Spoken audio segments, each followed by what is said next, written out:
যেখানে সারা বাংলাদেশে ভাই তুফানের ঝড় চলতেছে, সেখানে অনন্য মামুন এটা কি করলো? অনন্য মামুন তো ভাই সাকিব খানেরই আরেকটা মুভির টিজার রিলিজ দিয়ে দিল ঈদের মধ্যে। আর যেখানে নাকি তুফানের এত হাইপ, এত তাণ্ডব চলতেছে, 126টা সিনেমা হলে, একটা সিনেমা হলে একটা সিট পর্যন্ত খালি পাওয়া যাচ্ছে না।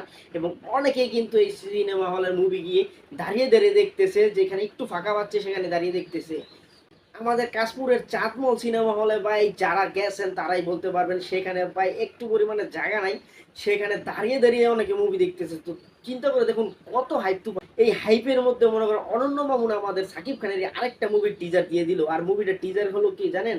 মুভিটার নাম হলো কি দরদ। আর এই মুভিটা নিয়ে তো দীর্ঘ 1 থেকে 1.5 বছর ধরে মানে সবাই মহুয়া হয়ে আছে, একদম পাগল হয়ে আছে যে কবে সবাই দরদের টিজার দেখবে।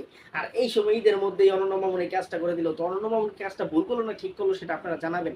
কারণ এখান তো পুরো তুফানের হাইপ চলতেছে, পুরো বাংলাদেশের তুফান চলতেছে, সেখানে অনন্য মামুন কিভাবে মনে করেন দরদের দিয়ে দিল, আরো